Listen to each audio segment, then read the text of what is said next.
Pemirsa, penanggulangan COVID-19 di Bali sejauh ini masih bersifat preventif atau pencegahan. Anggaran yang ada utamanya dipakai untuk penyediaan masker, hand sanitizer, dan penyemprotan disinfektan.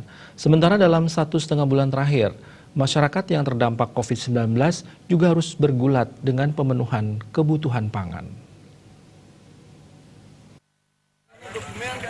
Anggota fraksi PDP sekaligus Ketua Komisi 4 DPRD Bali, Igusti Putu Budiarta mengungkapkan, tak sedikit yang bahkan sudah mulai mencerit karena tidak bisa bekerja akibat kebijakan sosial dan physical distancing, dan sektor pariwisata cukup terdampak. Sekarang para pekerja pariwisata di Bali sudah mulai kena PHK, kemudian masyarakat miskin juga banyak kelimpungan terhadap kebutuhan pangannya. Fraksi PDIP sudah mengusulkan kepada Gubernur agar bantuan dana desa adat dapat direalokasi untuk pengadaan pangan, terutama bagi masyarakat di desa adat yang terdampak COVID-19 tersebut.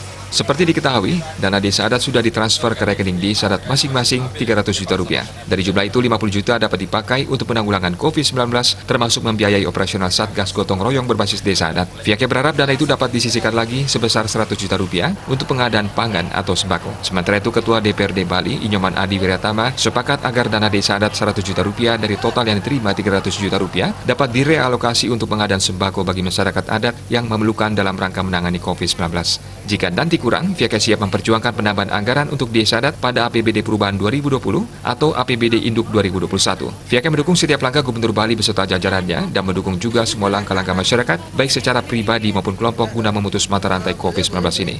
Pihaknya melihat COVID-19 sudah menjadi bencana bagi Bali. Ditambah lagi sekitar 20.000 pekerja migran asal Bali akan pulang. Mereka harus diterima dan diperlakukan dengan baik, sehingga Pemprov Bali harus siap memfasilitasi kedatangan para pekerja migran agar tidak menjadi masalah bagi keluarga mereka serta masyarakat secara luas. Rendra Devita, Bali Pos.